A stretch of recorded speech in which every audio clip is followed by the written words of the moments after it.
Wah, terus gimana nih supaya anggota timnya tuh pada kerja?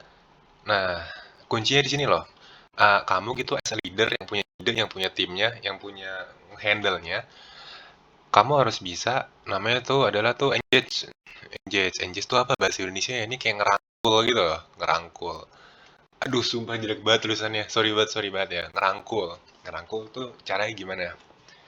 Jadi, buat orang itu ada dalam suatu kelompok, dalam suatu tim gitu ya, itu buat dia tuh berguna banget, berdampak banget orang ini terhadap kelompok ini. Kasihlah bumbu-bumbu urgensinya, harapan kamu terhadap dia, tujuan ikut lomba, kalau menang ntar dapat apa, supaya dia tuh semangat nanti. Wah, semangat banget nih. Nah, caranya gimana? Cara ngerangkul atau cara engage-nya gimana? Karena kalau udah di engage-nya enak banget deh ntar kelompok. Kamu tuh nggak perlu kasih arahan, dia udah bisa ngajarin, kamu tinggal monitor kayak gimana ntar anggotanya kerja, kamu kasih arahan, dia kerja, itu gampang banget. Caranya gimana? Ini yang pertama. Jadi, pertama gini loh, kamu mapping dulu deh pertama. Mapping dulu. Mapping apanya? Lomba kapan? Lombanya kapan? Terus habis itu timeline-nya gimana? Kamu bentuk lah tuh timeline lomba kamu, timeline persiapan lombanya. Timeline persiapan lombanya kamu bentuk. Terus abis bentuk timelinenya, kamu bentuk tuh scope-nya. Scope tuh apa ya? Ya, scope tuh ada yang bikin karya ilmiahnya, kamu ada yang bikin PPT-nya, terus ada yang bikin nanti ngambil datanya di lab atau wawancaranya gitu. Bikin scope-nya dulu. Jadi ke mapping semua nih. Oh, lombanya tanggal 17 April ya, misalkan ya. Terus yaudah kita bikin timeline yuk, tanggal 5 Februari kita ideation, tanggal 10 Maret kita tuh ambil data, kayak gitu-gitu deh. Kayak gitu di mapping timeline-nya. Terus tentuin nih scope-nya, butuh karyanya, butuh PPT-nya, butuh ngambil datanya. Nah, setelah di mapping, barulah tujuan kedua, kamu tuh oprek. Open recruitment. Yuk oprek yuk nih, aku punya tim kir nih, wih dia mau ikut lomba. Siapa nih yang mau join masuk ke timnya? Nah, pas oprek tekanin hal-hal ini.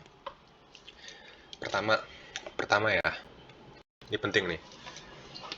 Eh, kamu oprek orang, kamu tanyain deh, kesibukannya apa?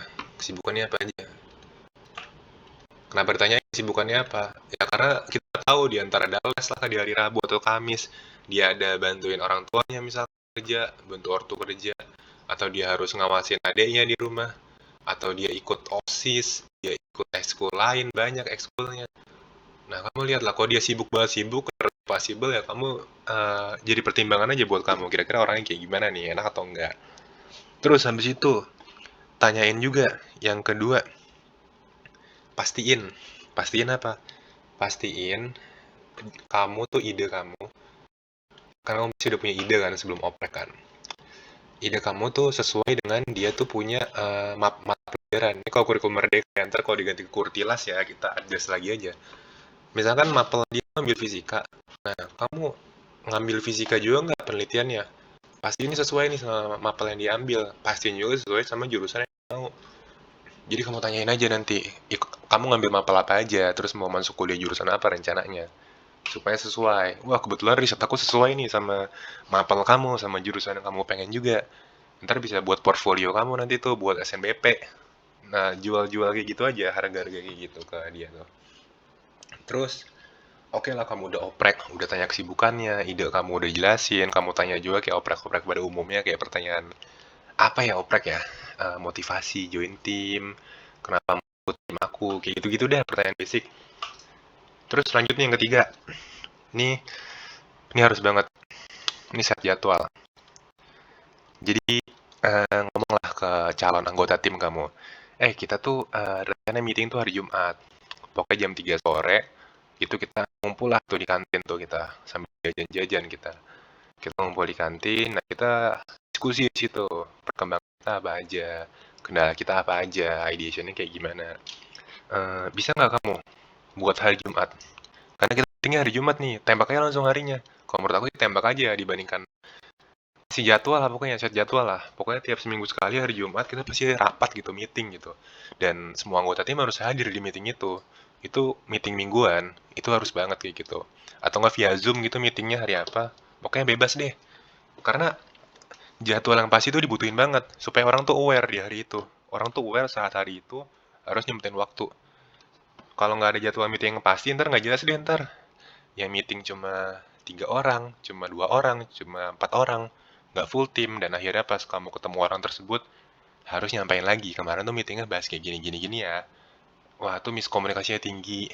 Kalau kayak gitu, ada sih notulensi sih, bisa pakai notulensi. Tapi miscommunication di notulensi itu tinggi banget loh. Tinggi banget nih miskomunikasinya. Jangan sampai dia ngikut meeting, terus dia miskom, ntar arahannya salah. Terus dia ngambil strateginya salah. Contohnya gimana? Contohnya gini. Hal simpel deh. Kita deadline tanggal 25 ya. Tapi 25 tuh bukan deadline internal, tapi deadline lombanya gitu. Tanggal 25. Padahal, eh, di meeting tuh tanggal 25 tuh deadline internal. Ngira tuh 25 tanggal deadline internal. Tapi yang situ 25 tuh deadline eksternal. Jadi udah deadline dari lombanya, bukan deadline dari sekolah. Wah, kalau udah gini, communication, tiba-tiba job desk-nya belum selesai lagi. Iya, dipikir kemarin 25 deadline dari internal, kayak gitu-gitu sering banget deh. Akhirnya ribut, berantem.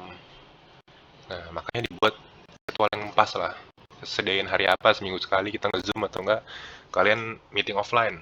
Nge-zoom buat apa? Bahas brainstorming, ideation, dan lain-lain. Terus, yang keempat, please banget, kasih arahan yang jelas ke anggota tim kamu. Jelas tuh kayak gimana? Jelas tuh kayak gini. Oke, kita butuh PPT ya. Jadi PPT itu adalah presentasi. Nah, di PPT tuh include pertama tuh ada covernya. Terus yang kedua kamu jelasin tuh masalah yang diangkat di slide kedua. Nah, slide ketiga kamu bahas nanti tuh misalkan metodenya. Nah, slide keempat bahas kesimpulannya. Nah, ini cek tuh ada satu playlist sendiri di YouTube aku yang bahas tentang PPT. Kamu kasih dia nih. Ini playlistnya tutorial cara bikin PPT-nya ya. Ini contoh PPT yang udah punya kakel gitu. Kamu bikin PPT kayak gini, ini urutan PPT-nya. Jelas arahannya. Ini PPT tuh jadinya tuh nanti ya, habis selesai paper ya, makalah selesai terus bikin PPT. Jadi orang tuh tahu gitu, oh aku masuk tim, aku yang bikin PPT, aku yang desain PPT-nya, aku yang ngubah dari paper ke PPT. Tuh clear tuh, jelas tuh arahannya. Sebelum dia masuk udah tembak kayak gitu arahannya. Terus, ini sekarang kita main di psikologinya. Jadi kamu as a leader itu ya kasih lah motivasi dikit lah ke dia lah, kayak contohnya kayak nih kalau lomba kita menang nanti kita bisa dapat sertifikat loh, sertifikatnya bisa kepake ntar buat kita daftar PTN atau beasiswa. Tuh kasih lah motivasi kayak gitulah. Terus habis itu kamu mau kuliah jurusan apa? Oh nih cocok sih masuk lomba ini sih karena sesuai sama jurusan kamu, makanya aku berharap banget dia bisa menang di sini. Terus yang kedua, kasih apa lagi ya, semacam ya appreciate lah ke dia lah. Misalkan dia udah selesai ngerjain sesuatu, kamu bilang dulu, ini overall udah bagus kok, aku suka aku suka hasil karyanya, cuma ada beberapa revisi di sini sama sini.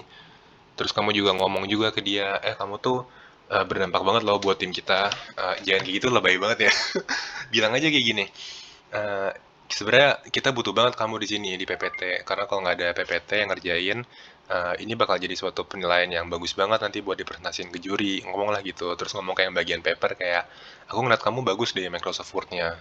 Kayaknya bisa deh, kamu tuh bisa, aku harap kamu bisa apa ya, scale up tim ini dengan skill kamu di Microsoft Word ini. Kalau misalnya nggak ada kamu, kita nggak akan bisa nih bikin Microsoft Word kayak gini. Jadi tolong ya ntar arahan-arahan yang tadi itu dikerjain secara maksimal. Terus kalau ada yang kurang atau ada yang mau ditanyain, nanti bisa PC aku aja atau DM aku aja. Nanti bisa aku kasih arahan lebih detailnya. Udah kayak gitu aja lah kamu as a leader.